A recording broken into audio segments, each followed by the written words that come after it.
जय हिंद साथियों, welcome back to our YouTube channel GS with Ashish Kumar.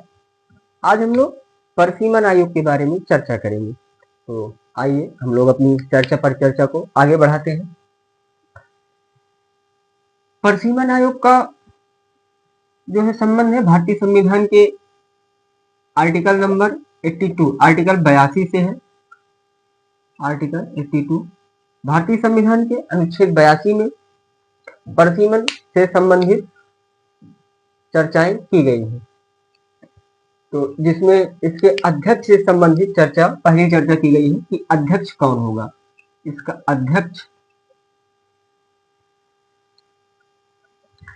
अध्यक्ष वही व्यक्ति हो सकते हैं जो सुप्रीम कोर्ट के सेवानिवृत्त न्यायाधीश हो। जैसे सुप्रीम कोर्ट के सेवानिवृत्त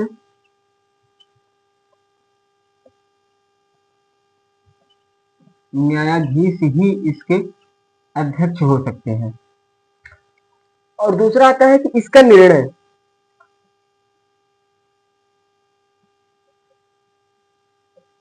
परिसीमन से संबंधित जो भी निर्णय परिसीमन आयोग देगा, इसका निर्णय अंतिम माना जाता है। निर्णय अंतिम माना जाता है।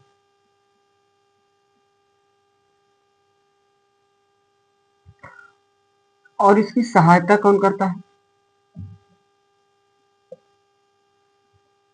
इसकी सहायता निर्वाचन आयोग, जो भारतीय निर्वाचन आयोग है, वह इसकी सहायता करता है।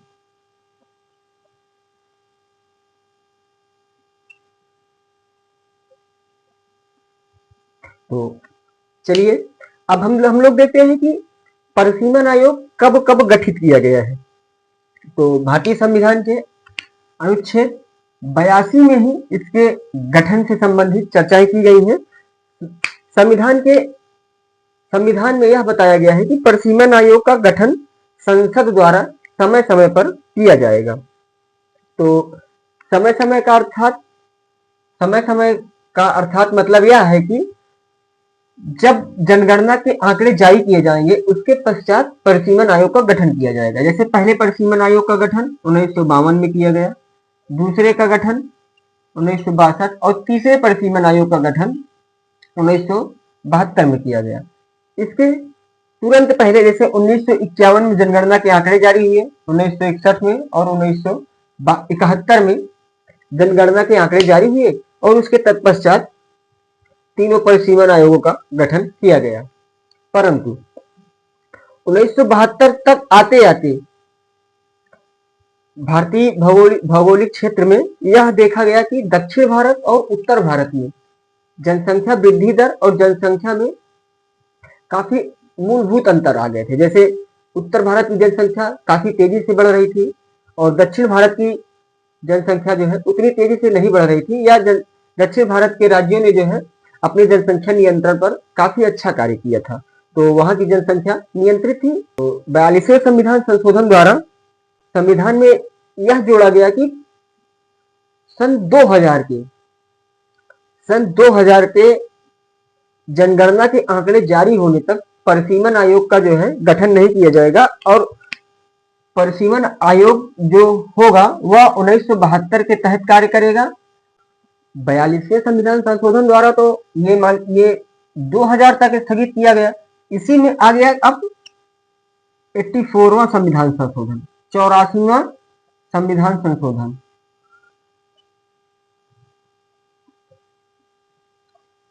84वें संविधान संशोधन के द्वारा यह किया गया कि जो इसमें 2000 तक के लिए स्थगित किया गया था, अब इसमें कर दिया गया कि 2026 तक के लिए, मतलब 2026 के बाद जो जनगणना के आंकड़े जारी होंगे उसके बाद परिसीमन आयोग का गठन किया जाएगा। तीन परिसीमन आयोग का गठन, तो एक पहले परिसीमन आयोग का गठन किया गया 1952 में, दूसरे परिसीमन आयोग का गठन किया गया 1962 और तीसरे परिसीमन आयोग का गठन किया गया 1972 में। इसी में चौथे परिसीमन आयोग का गठन किया गया जो कि 2002 में किया गया था। 2002 में जो परिसीमन आयोग का गठन किया, इन्होंने क्या किया है कि लोकसभा और विधानसभा के क्षेत्रों को जो है पुनर्निर्धारित किया। पुनर्निर्धारित करने से आता है कि सीटों की सीटों की संख्या में कोई परिवर्तन नहीं किया, परंतु उन्होंने क्षेत्रों में परिवर्तन किया। जैसे मान लीजिए किसी राज्य में 40 सीट है, विधानसभा की मान लीजिए किसी राज्य में 40 सीट है, तो ये 2002 के परिसीमन के बाद भी 40 ही सीट रहेगी, परंतु जो ये क्षेत्र थे, ये मान लीजिए क्षेत्र है, तो इस क्षेत्र में कुछ परिवर्तन किया। ये क्षेत्र मान लीजिए यहां तक कर दिया, इसको यहां तक, इसको यहां तक, कुछ ऐसा परिवर्तन किया। सीटों की संख्या में कोई परिवर्तन नहीं किया गया। चलिए साथियों, अब हम लोग लोकसभा के अध्यक्ष के बारे में कुछ चर्चा करते हैं।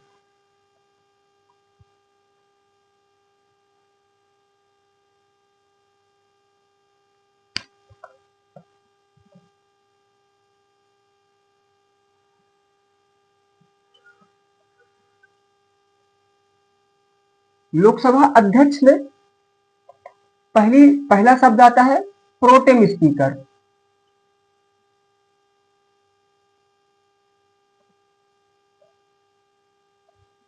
प्रोटेम स्पीकर की चर्चा भारतीय संविधान में अनुच्छेद 95(1) अर्थात की आर्टिकल 95 क्लॉज 1 में की गई है, जिसमें यह बताया गया है कि राष्ट्रपति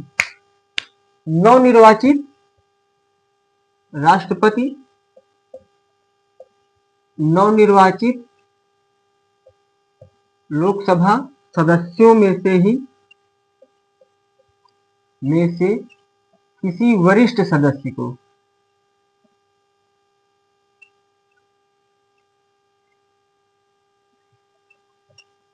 सदस्य को प्रोटेम स्पीकर के लिए जो है चुनेंगे।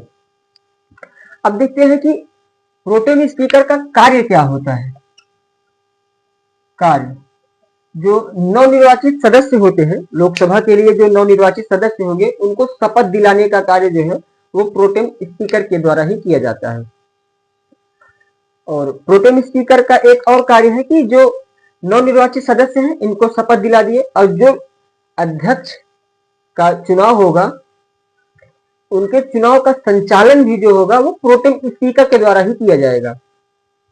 जैसे जो अध्यक्ष का चुनाव होगा, क्योंकि अध्यक्ष का यहाँ पे चुनाव होता है, लोकसभा में अध्यक्ष का चुनाव होता है, तो इनके अध्यक्ष का जो चुनाव का संचालन होगा, इनके चुनाव की अध्यक्षता जो करेंगे वो प्रोटेम स्पीकर द्वारा ही किया जाएगा। तो चलिए साथियों, आज के लिए बस यहीं तक। कल हम लोग लोकसभा अध्यक्ष और लोकसभा उपाध्यक्ष के बारे में चर्चा करेंगे। लोकसभा अध्यक्ष के कार्य क्या होते हैं,